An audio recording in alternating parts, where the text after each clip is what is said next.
What's up, y'all? This is Brave, and I'm back for another review of Love and Marriage Detroit. This is Season 2, Episode 3, and the episode is titled All About the Opps. So let's go ahead and jump right into this review. We start this episode off with messy-ass Anthony. He's talking to Christina, and of course, you already know that he's being messy in his confessional, talking about some, I care about Brandon and Christina. Negro, no you don't. You're not friends with them. You're just here to get some tea. So basically, Anthony tells her that Brandon told him at the men's meeting that they're going through things. First of all, he didn't even get invited to the men's meeting, sir. You had him come after the meeting was over. Starting off with lies. Okay, fine. Now, you can already tell that Christina was blindsided by the fact that Brandon told him this information, because why in the hell did Brandon even tell Anthony, who's technically an op, about them going through a divorce? Like, that is one thing that I don't understand about Brandon. Now, for Christina, though, she made it seem like, listen, if it work, it work. If it don't, it don't. Either way, I'm going to be good. And she kept it at that. All right, cool. So then he goes on talking about some, oh yeah, I want to get you on my podcast so you can talk about your music. Excuse me? Shouldn't you be asking her to talk about being an influencer, since that's what she said that she was? She ain't told you that she about to drop some beats in the studio. She ain't told you that she in the studio working and she trying to sing again. Ain't nobody told you that. So why are you trying to get her on your little podcast? It's giving weird. Now, Christina, she hit him with the, oh, well, if my husband says it's okay, then maybe I'll do it. Which I kind of liked. Now, here's the thing. He talking about some, oh, I want to mend fences. And here's the thing. You and your wife have been technically throwing jabs at Christina the whole time. So, unless there's some apologies going around, I don't see how y'all can mend fences. I was definitely with Christina when she told him that, listen, y'all attacked my character, so how are we going to mend anything and start a new friendship when y'all have said some hurtful things? He over here getting amnesia. And then, of course, they had to talk about the fact that LaToya decided to bring her friend around, Kimberly, a.k.a. Kimnita Bynum. Y'all, that lady look like Juanita Bynum to me, and she be dressing like a church lady. Don't be surprised if I call her Kimnita Bynum, okay? Nonetheless, here we go again. We over here in the confessional talking about some, my wife doesn't even move like that. Why would she bring Kim on to come for Christina? You not popping like that. You not popping in the city. Y'all, you know what's so crazy about Anthony? Anthony is definitely the type of person that wants to keep up with the Joneses. Because he always talking about who popping in the city and what's going on in the city. Like, sir, sit your old ass down. Like, you talking about some she not popping, but you want her to come to your podcast. Make it make sense. Moving on. Y'all, we see Christina. She goes to see her mother-in-law. And the conversation starts off about how Brandon is getting along with his mother, considering he had to move back to his mama's house. Christina also mentions how Brandon has told her that a lot of his issues stem from his childhood. Baby, his mama is definitely giving Brandon is putting 20 on 10. Just from the way she kind of reacted to it. But also, it sounds like Brandon's dad didn't do anything around the house at all. And Brandon picked up those same traits. Okay? Brandon ain't no better. Christina, she talks about the fact that after they had their first daughter, Brandon, he practically just left her.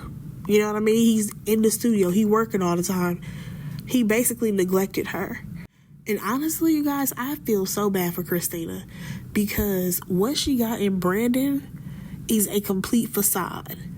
That man created a whole fake image just so he could get in her drawers, stuck it out, but was really not really available.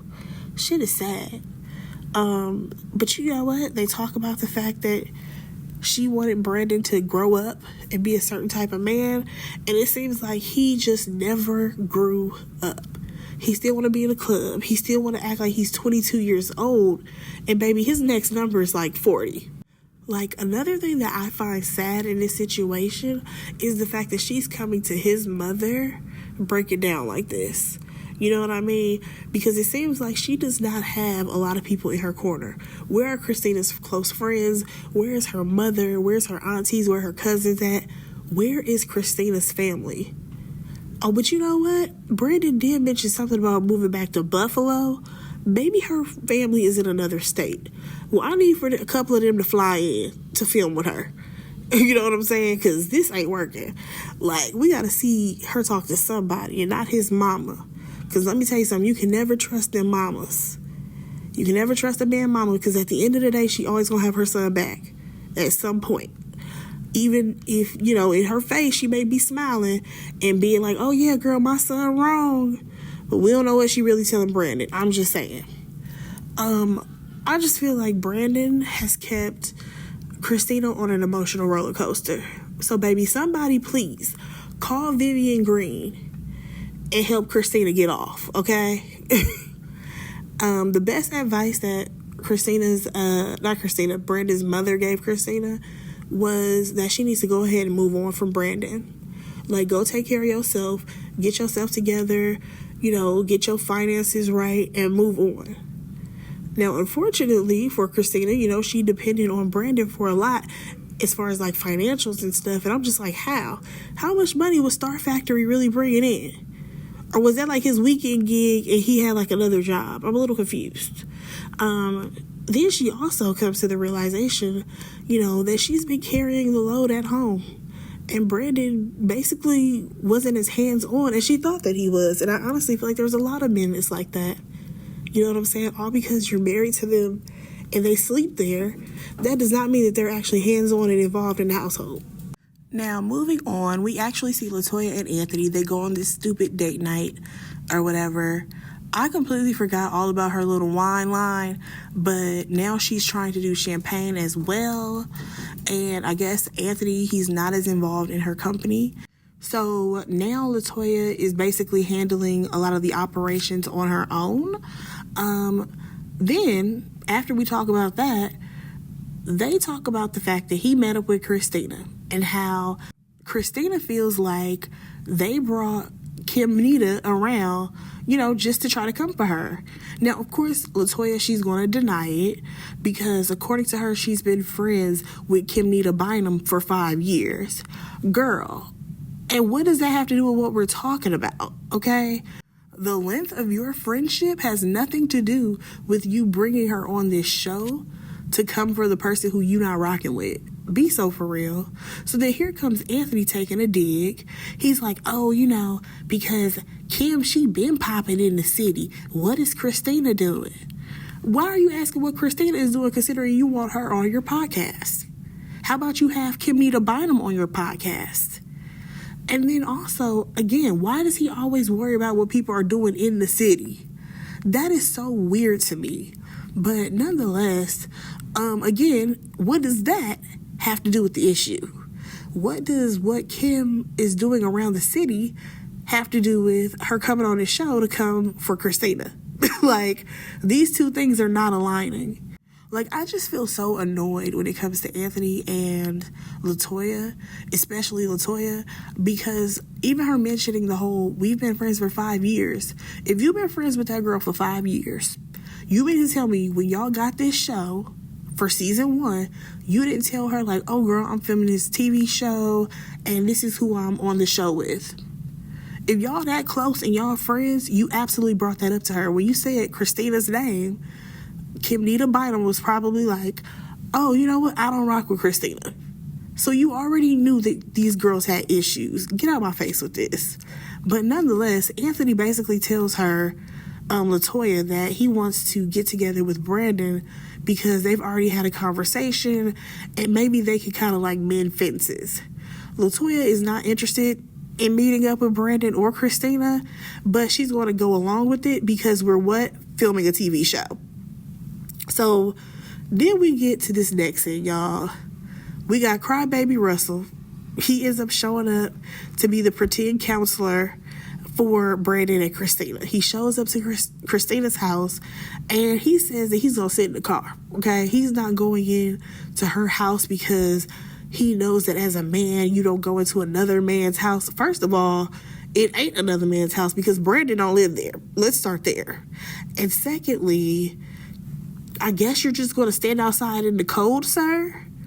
Like, I get it. You're trying to be respectful, but also we're filming a TV show. Ain't nothing about to go down between you and Christina with the whole camera crew here. Like, be so for real. It was not going to hurt you to go into that lady's house. Nonetheless, Brandon, he ends up showing up. Oh, wait, before we get to the counseling session, Russell got a big-ass mouth. Because, you know, we already know Kobe and Christina, they are not as close. We know that at this point.